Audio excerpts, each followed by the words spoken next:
Hola, hola, hola jóvenes, ¿cómo están los estudiantes de tercero medio del Liceo de Teno?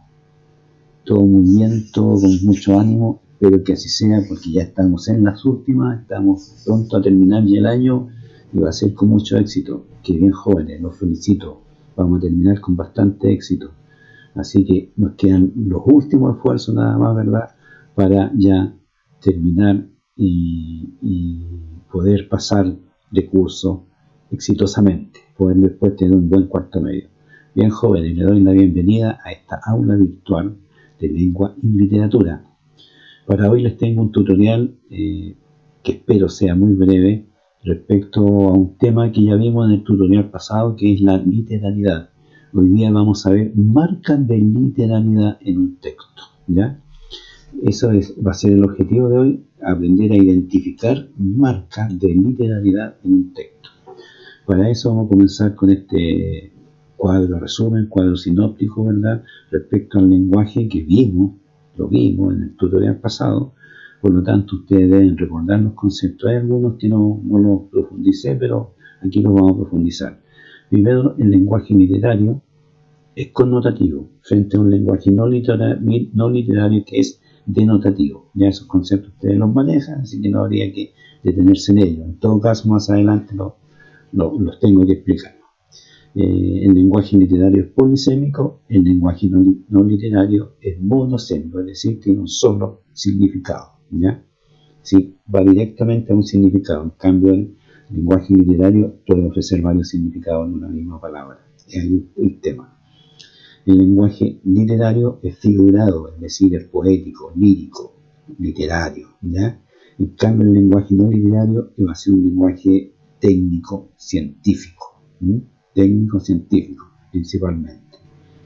El lenguaje literario es ambiguo, el lenguaje no literario es claro y preciso. ¿Qué significa que sea ambiguo? Que es confuso, que ofrece varios caminos, para comprender un significado. Ante una palabra nosotros no podemos tener la duda de cuál es su significado, con qué significado está empleada esa palabra. ¿Ya? No es directo, por eso es ambiguo, ¿ya? No es claro ni preciso, por eso resulta ser un lenguaje literario ambiguo. La función poética o estética para el lenguaje literario y en el lenguaje no literario la función referencial. Eso ya está totalmente explicado, así que nada, continuemos. El lenguaje literario es subjetivo y el lenguaje no literario es objetivo. Lo explico brevemente, aunque yo sé que ustedes comprenden estos conceptos, pero nos aseguramos. Que el lenguaje literario sea subjetivo significa que cuando nosotros enfrentamos o explicamos algo, ¿verdad? O queremos entender una situación, lo hacemos desde nuestra interioridad, lo hacemos desde nuestras creencias, desde nuestra emotividad, desde nuestras emociones. Nosotros vamos a explicar algo, vamos a relatar, contar algo, ¿verdad? Desde nuestras emociones, desde lo que nosotros sentimos ante eso.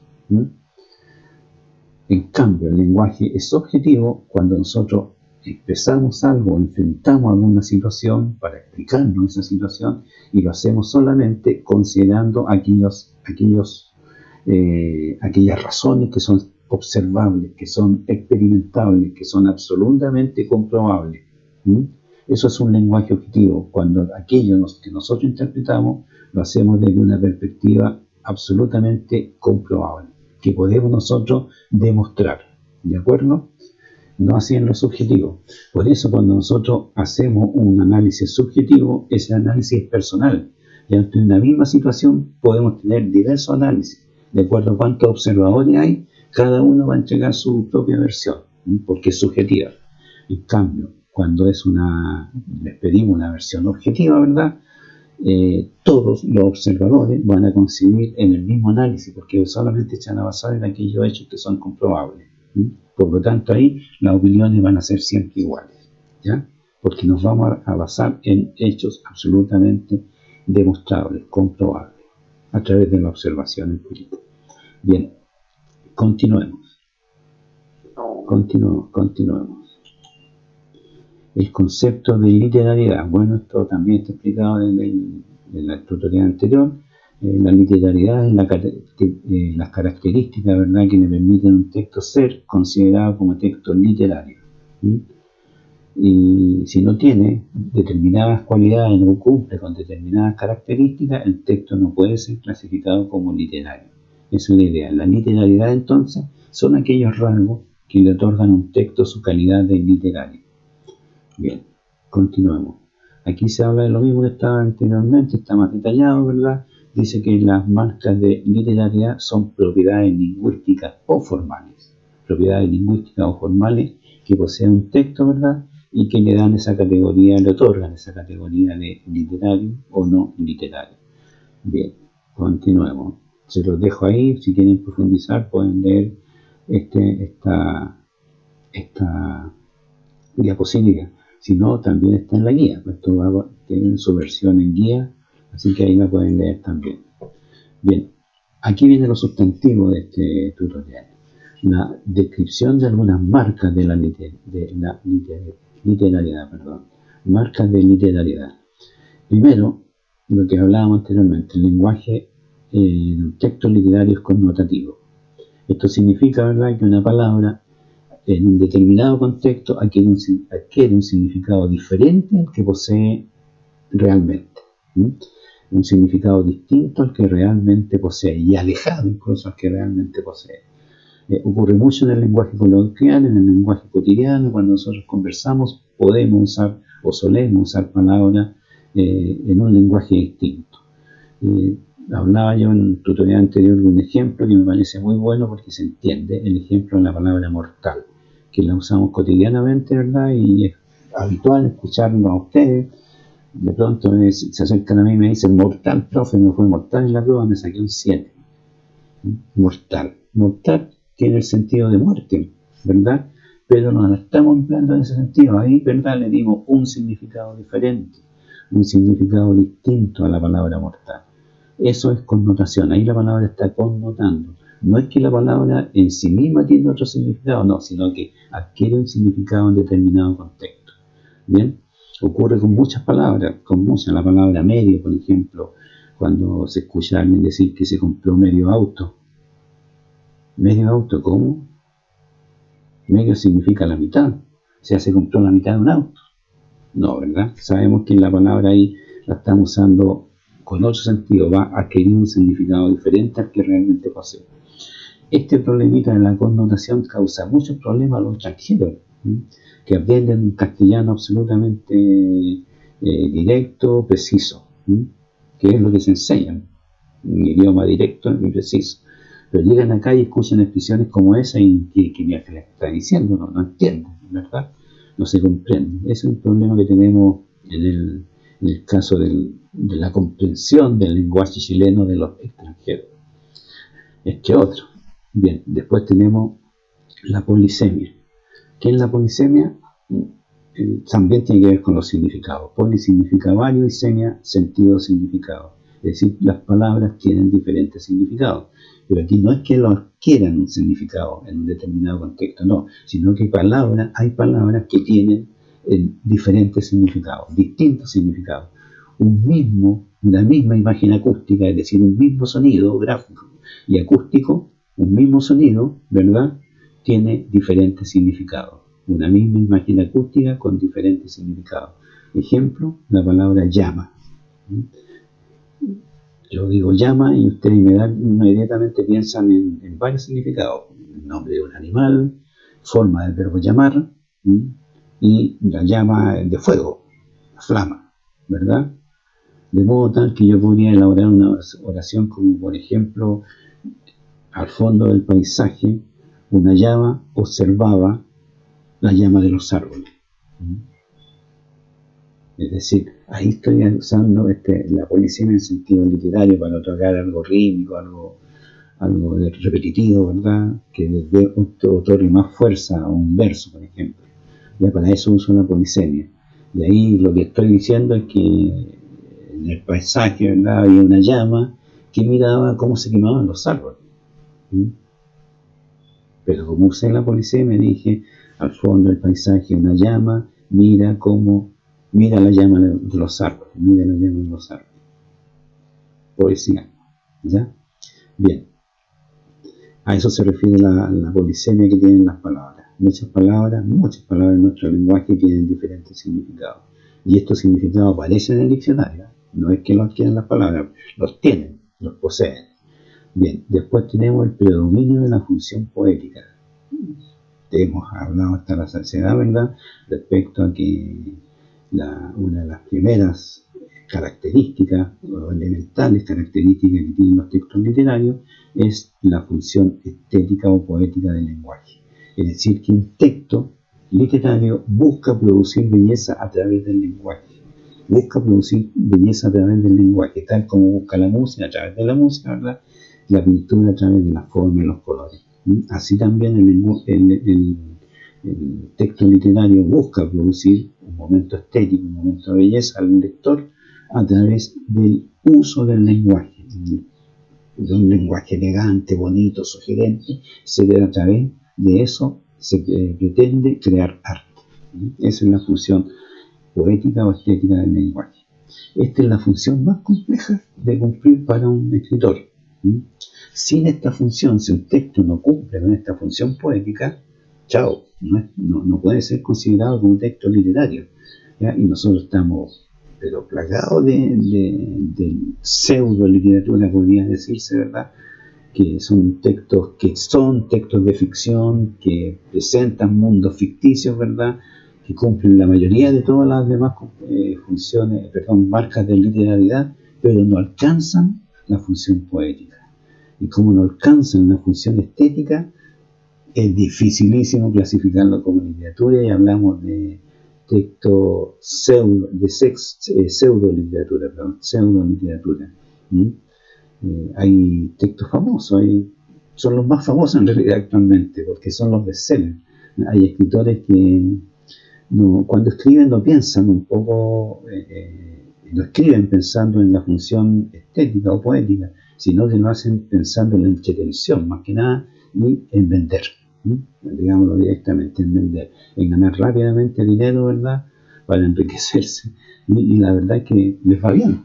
Son exitosos, son los bestsellers, éxitos de venta. Un bestseller es un éxito de venta. Tenemos, por ejemplo, voy a citar algún ejemplo aquí, esto es controversial en todo caso, pero voy a citar algunos ejemplos. El caso de Dan Brown con el Código Da Vinci. Famosos textos del Código Da Vinci, ¿verdad?, de Dan Brown, que cuando uno lo lee es como si estuviera leyendo un guión cinematográfico. Algo que uno sabe que lo escribió, ¿verdad?, el autor lo escribió para entretener y que finalmente se hiciera película, para tener dinero. Y los famosos textos de J.J. Benítez, ¿verdad?, Los caballos de Troya, que es una saga de como 9 novelas distintas.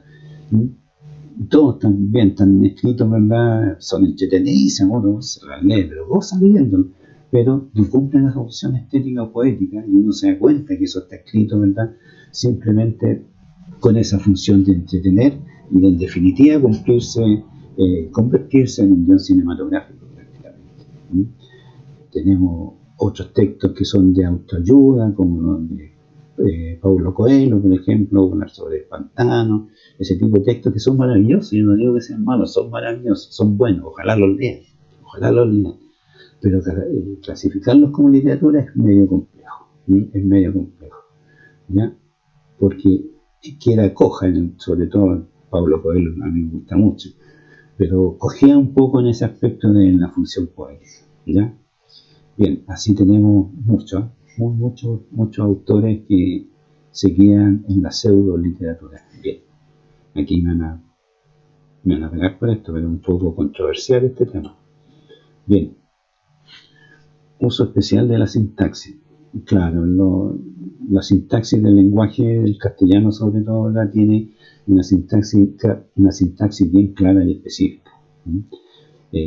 Sujeto más predicado, es decir, sujeto más verbo y sus complementos. El predicado es verbo y complemento. Los complementos son complemento directo, indirecto y circunstancial. Así se estructura una oración en forma sintáctica, en forma gramatical. Y, por ejemplo, si yo digo, el padre con su hijo fueron a pescar a la montaña ayer por la tarde. Ahí lo construí perfectamente. Sujeto, verbo y predicado. Los predicados. Pero yo podría invertir eso ahora y podría expresar la misma oración de diferentes maneras. Y ahí me muevo ya, cuando cambio, me voy a mover al ámbito de literatura. Ayer por la tarde fueron el padre con su hijo a pescar a la montaña. ¿Se dan cuenta? Cambié, invertí el orden. A eso se refiere este aspecto. Uso especial de la sintaxis para lograr un sentido, un texto más elegante. Nada más que para eso. Para obtener un texto más elegante, alguna especie de rima de pronto, algún ritmo diferente, alguna atmósfera diferente. Para eso el escritor varía la sintaxis de acuerdo a lo que él cree que es más potencialmente artístico y estético. Bien. Vocabulario 3.5, vocabulario insustituible. ¿Qué significa esto? Se lo explico con un ejemplo. Significa, por ejemplo, si usted está viendo una escultura famosa, una escultura famosísima, y no le gusta la mano, ¿le cambiaría la mano? ¿La corte se la cambia? ¿No es un gusto suyo? No, ¿verdad? No puede. Lo mata. O una pintura, estoy viendo una pintura, ¿sabes que no me gustó cómo le quedó el ojo? Pesco un pincel y le cambio el ojo. No puedo. Es lo mismo acá. Vamos a tener, no sé, un texto con 500.000 palabras, pero no puedo cambiarle ninguna, porque es obra de un autor. Y el autor usó esas palabras, ¿verdad? Con algún sentido claro, específico. Porque quería dar una atmósfera X al texto, y por eso usó tal palabra, determinada palabra. Y aunque a mí no me guste, o yo encuentro que es muy difícil, encuentro que hay otras más simples que las quiero usar, no puedo, porque es una obra de arte. Aquí tenemos sin problemita el caso de las traducciones. Por eso hay textos, ¿verdad?, que uno son del inglés, por ejemplo, y los lee y no lo encuentra muy bueno. Es porque la traducción no es buena. Es porque la traducción es ahí nomás. ¿Entienden? Eso es un problema que hay cuando tenemos, ¿verdad?, vamos a leer un texto que viene en inglés. Yo leo a Shakespeare, porque tuvo un poema de Lovecraft, qué sé yo, y me encuentro con una traducción mala, voy a tener una lectura más o menos, ¿no? Por eso hay que darse cuenta, ¿verdad?, saber quién es el traductor de un texto para tener una confianza en que esa traducción va a ser correcta, va a ser la más adecuada a la atmósfera que quiso crear el poeta en su idioma original, ¿ya?, o el escritor en su idioma original. Complejo esa parte, súper compleja. Bien, vamos a las principales figuras retóricas, y aquí en la parte más densa de esto, porque en los textos literarios usan mucho las figuras literarias, y figuras que ustedes vienen viendo desde, no sé, octavo básico o séptimo básico, ya comienzan a ver figuras literarias, de a poco cada vez se ponen más complejas, pero esto ¿verdad?, sea un texto narrativo, sea un texto dramático, sea un texto poético, sobre todo, ¿verdad?, todo tipo de texto literario va a usar figuras retóricas. ¿Cuáles son? Vamos a ver las más simples. Tenemos en primer término la comparación, que es muy simple, ¿verdad? Se trata de comparar dos elementos, generalmente a través del uso del adverbio de comparación, como tus labios rojos y dulces como fresa. La verdad es que estas comparaciones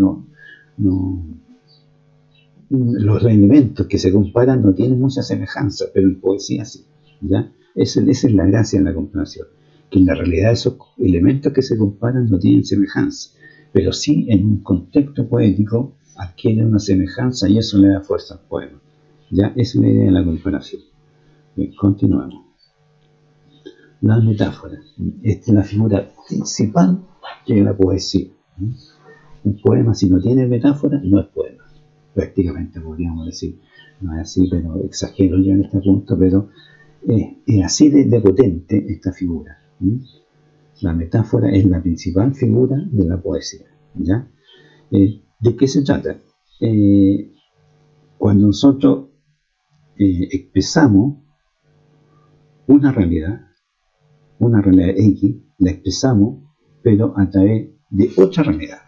Es decir, tenemos un concepto, una palabra, al cual nos queremos referir en el poema o en nuestro escrito, pero para referirnos a ella no usamos esa palabra ni ese concepto, sino que usamos otro concepto absolutamente distinto, diferente, y con el cual el poeta o el escritor ve un nexo inexistente, pero que él lo vislumbra en el texto poético, ¿ya?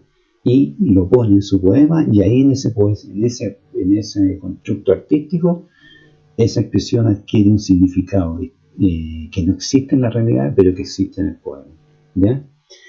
Le explico con ejemplo. Un carro de fuego cruza el mediodía. Un carro de fuego cruza el mediodía. ¿A qué me refiero? ¿A un avión? Tal vez, puede ser. ¿Ya? ¿Por qué no dije que un avión cruza el mediodía? No me suena poético. ¿O se refiere al sol? Claro que puede ser el sol. Ahí, en este caso, ¿verdad? La metáfora depende del contexto en el cual esté ubicado este verso, ¿verdad? Va a depender un poco de lo que se diga en los otros versos. Pero aquí, ¿verdad? Nos podemos referir al sol. La metáfora sugiere un significado. Nosotros tenemos que descubrir el significado al cual se refiere la metáfora. No se expresa, ¿verdad? Sino que hay que descubrirla, y esa es la gracia de la metáfora, que despierta en el lector un sentido también poético, porque hay que ser un poco poeta, ¿verdad?, para entender esa metáfora. ¿De acuerdo? Esa es la idea, esa es la gracia de la metáfora. Cuando nosotros decimos la primavera de la vida, nos referimos a la juventud. ¿Sí? La primavera de la vida, la juventud. ¿Ya? Yo podría decir, aquí tengo algún ejemplo para explicar la alegría. Si tuviera que usar una metáfora de la alegría, ¿ya? Yo podría decir en un poema: mi corazón tiene mucha alegría. Podría decir: mi corazón siente mucha alegría. Pero eso no tiene sentido, o sea, tiene sentimiento, emoción, pero no tiene sentido estético, poético, ¿ya? Entonces, para decir lo mismo, yo puedo decir: mi corazón se llena de naranjas, o en mi corazón florece un naranja. ¿Se dan cuenta? Y le otorgué ahí, estoy diciendo lo mismo, estoy expresando alegría, pero con otro concepto, ¿ya? ¿Cómo puedo expresar lluvia? Perdón, ¿cómo puedo expresar tristeza? Veámoslo con lluvia. Mi corazón se llena de tristeza, podría decir yo, ¿verdad? Y ahí estaría expresando una emoción, estaría expresando un sentimiento, pero no en forma poética. Estoy prácticamente describiendo nada más mi sentimiento, ¿verdad? Pero ¿qué pasa si yo digo: mi corazón, o llueve en mi corazón? En mi corazón llueve a cántaros. Estoy expresando tristeza. ¿Se dan cuenta? A través de una metáfora estoy expresando ese concepto. Esa es la idea de la metáfora. Por eso hay que ser bastante meterse en la metáfora, hay que también activar un sentido poético para entender estos conceptos, estas metáforas, ¿ya? Bien, por eso es que se dice que la metáfora es tan, ¿verdad?, importante para la poesía. Bien, sigamos adelante. La anáfora o aliteración. Esta es una figura muy simple porque es una figura de repetición. Y cuando usted ve que en un poema, ¿verdad?, todos los versos comienzan con la misma palabra, estamos ante una anáfora. O cuando se repite en un mismo verso mucho una palabra, estamos ante una anáfora o aliteración. Son figuras de repetición que se usan para darle ritmo o rima a un poema o a un texto cualquiera. Bien, la prosopopeya o personificación. Esta es una figura también muy potente, muy empleada en los textos literarios, pues a través de ella nosotros le otorgamos características animadas a objetos que son inanimados, o le damos características humanas a objetos que no son humanos, o a elementos que no son humanos. Cuando yo me encuentro con una expresión como la luna me confió su secreto, la luna no puede confiarte tu secreto, ¿ya? Pero le otorgamos nosotros características humanas, ¿ya? y le damos una realidad distinta, que es el tema del arte, crear mundos diferentes. El árbol sonríe a los pájaros, los árboles no sonríen, ¿ya? Y aquí empezamos, ¿verdad? Le otorgamos una característica netamente humana, como es el sonreír, ¿verdad? Se lo otorgamos a un árbol. ¿Sí? Eso es personificación. Tal vez los árboles sí sonríen, habría que hacer un estudio al respecto. Claro, cuando florecen, están sonriendo, ¿no? Puede ser. Continuamos. Antítesis. La antítesis es una figura también que le da fuerza también a un texto, pues ubica en una misma expresión, en un mismo periodo oracional o en un mismo verso, ubica elementos contrarios, absolutamente contrarios, y así le da más fuerza también a un texto. ¿Ya? Cuando yo veo así como la claridad nocturna, como dice el ejemplo, la claridad nocturna, estoy, ¿verdad?, otorgando algo absolutamente diferente en la realidad. Las noches son todas oscuras, pero le coloco claridad nocturna, ¿ya? Entonces creo algo distinto, diferente, algo que no existe en la realidad, y ahí a través de esta antítesis, ¿verdad?, le doy sentido y fuerza a una expresión. De eso se trata la antítesis, ubicar elementos contrarios uno al lado del otro. Bien, el hipérbaton. El hipérbaton es una figura que tiene que ver con la sintaxis, con lo que estaba explicando anteriormente, ¿verdad? Es la destrucción de la sintaxis, es cambiar el orden de una oración, cambiar el sujeto, verbo, predicado, ese sentido que en el cual hablaba anteriormente, alterarlo absolutamente. Ya, ejemplo, ahí tenemos algunos ejemplos como: volverán las oscuras golondrinas en tu balcón sus nidos a colgar, Gustavo Adolfo Bécquer.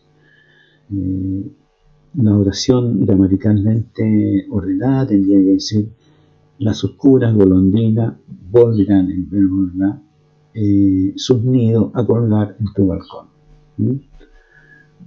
Las oscuras golondrinas o bien las golondrinas oscuras volverán sus nidos, volverán a colgar sus nidos en tu balcón. Ahí está. La repito: las golondrinas oscuras volverán a colgar sus nidos en tu balcón. Ahí lo ordené gramaticalmente. ¿Se dan cuenta? Esa es la idea de la hipérbole. Esa es la idea de la hipérbole. Es para obtener un lenguaje más elegante, más fuerte, más potente. Para crear atmósferas también. Atmósfera estética, literaria. Bien, continuemos. La hipérbole. Nosotros tenemos un lenguaje muy hiperbólico en nuestra realidad cotidiana. La hipérbole es una exageración, ¿ya? Cuando escucho expresiones como me muero de pena o me muero de hambre, exageración. Te voy a amar, te amaré hasta la muerte, exageraciones. Tengo 1 millón de amigos, exageraciones, ¿ya? Hipérbole, son todas hipérboles, ¿ya? Esa es una hipérbole. Ahí tenemos ejemplos: no hay extensión más grande que mi herida, tanto dolor se agrupa en mi costado que por doler me duele hasta el aliento. Sonrisa de oreja a oreja. En lenguaje popular usamos mucho eso. Sonríe de oreja a oreja, imposible. Pero hipérboles son así, para también otorgarle mucha más potencia a una expresión. Eso es literatura. Veamos algunos ejemplos de polisemia.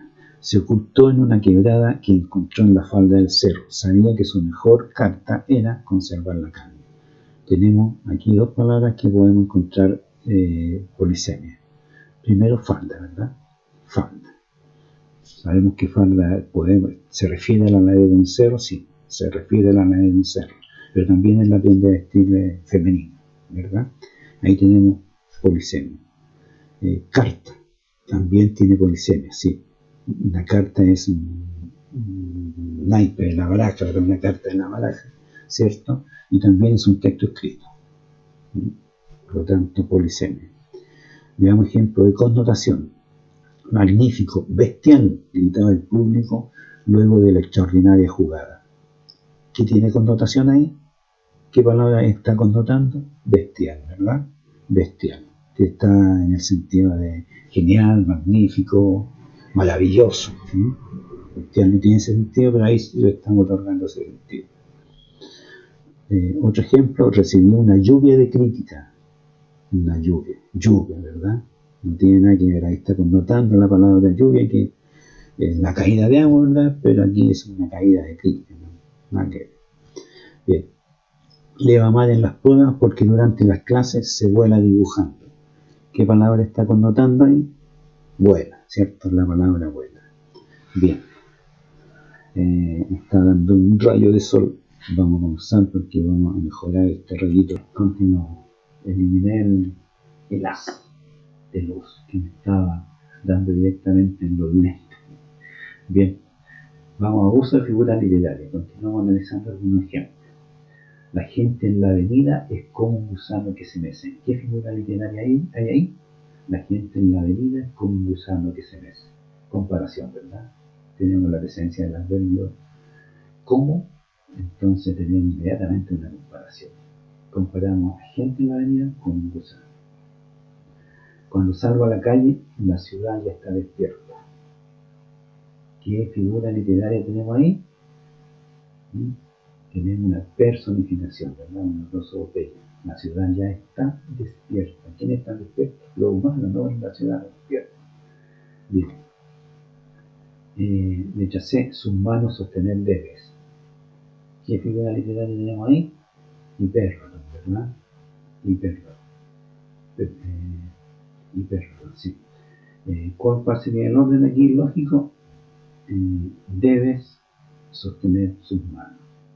Ahí tendríamos el sintaxis. Debe sostener sus manos. La letra D, el atleta corre como el viento. El atleta corre como el viento. Tenemos aquí dos figuras. Inmediatamente el cómo nos lleva a la comparación, ¿verdad? Si tenemos una comparación, el atleta está siendo comparado con el viento. Pero también tenemos una exageración, es decir, tenemos un hipérbole. El atleta corre como el viento. Bien, hipérbole también. La letra E, me muero de pena. Hipérbole, la había dado como ejemplo. La letra F, en su rostro cantaban dos alondras azules. En su rostro cantaban dos alondras azules. ¿Qué es eso? Es una metáfora. ¿A qué elemento se refiere la metáfora esta? A los ojos. Tenía dos ojos azules. Bien. Letra G. Es otoño, un niño llora lejos, no hay luz en los árboles. Mi casa paterna y su soledad, la soledad que golpea todas las puertas en otoño. Y hoy, no mañana, caerán las flores, me duermo. Y aquí tenemos principalmente una anáfora. Tenemos anáfora y repetición de palabras, ¿verdad? Aliteración, hay aliteración, anáfora. A eso se refiere esta figura literaria que tenemos acá. Bien, la letra H. Durante el día, Angélica soñaba despierta. Durante el día soñaba despierta. ¿Qué figura tenemos acá? Soñaba despierta. Es una antítesis. Una antítesis. Bien. Elementos contrarios. Soñar despierta. Su vida era como la de los pájaros migratorios. Su vida era como la de los pájaros migratorios. Tenemos nuevamente una comparación. Bien, continuamos. Me detengo aquí porque los ejercicios van a ser similares a lo que estábamos viendo acá. Ya, llegamos a las actividades. Primera actividad, dice, lee con atención los textos 1 y 2, y luego aplica los conceptos estudiados en las actividades propuestas. Ahí tenemos el texto 1, que es brevísimo, ¿verdad? Y vamos a ver qué actividades tienen que desarrollar con este texto. Ya, las actividades para el texto 1 dice, explica la connotación que la palabra mar adquiere en el texto. ¿Qué significado tiene mar en el texto? Está aquí la palabra mar en el texto, está ahí, ¿verdad? Con amarillo. Bien. Está remarcada con amarillo. ¿Qué significado tiene mal en ese contexto? Eso es lo que tienen que decir, explicar ustedes. No pueden ir a un diccionario, no. Tienen que ver qué connotaciones tiene la palabra ahí. También, las dos es lo mismo, explican la connotación que tiene la expresión estado de reposo. El mismo ejercicio anterior, ¿verdad? Pero aquí es una expresión, no es una palabra. ¿Qué connotación adquiere la expresión estado de reposo? 3. Clasifica las siguientes figuras literarias. Es muy similar al ejercicio que estábamos analizando anteriormente. ¿Qué figura literaria hay en Una corriente de flores? 3.2. Es la mujer más hermosa que he visto en mi vida. 3.3. Lleva detrás la flora de todos los mares del mundo. La flora de todos los mares. ¿Qué figura literaria hay en esas tres expresiones? ¿Ya? Hay personificación, hay metáfora, hay hipérbole, hay anáfora. ¿Qué figura? Tienen que explicarlo. ¿Ya? Número 4. Explica en cuál de los siguientes casos la palabra flora tiene un sentido denotativo y en cuál su significado es connotativo. La palabra flora, flora, flora. Van a buscar en el diccionario, vean su significado y vean en cuál de estas oraciones que hay en la 4.1, 4.2 y 4.3, en qué sentido está usada, en un sentido denotativo o en un sentido connotativo. ¿Ya? Y colocan ahí. Y eso nada más, denotativo o connotativo, nada más. 5. Investiga y escribe 7 significados distintos de la palabra índice. Está usada en el texto la palabra índice, pero vamos a ver, ¿verdad? Polisemia. ¿Qué significados tiene la palabra índice? ¿Cuántos significados tiene? ¿Ya? Estoy pidiendo 7, imagínense. Bien, diccionario, ¿eh? Van a que conseguirse un diccionario ahí para poder responder a eso. Si no, ustedes tienen la magia de internet, ahí le aparece todo. Bien. El texto 2, un señor muy viejo con unas alas enormes, de Gabriel García Márquez también. Vamos a ver qué se nos pide con esto. Texto 2. La número 6 dice, identifica las características literarias que más destacan en este relato.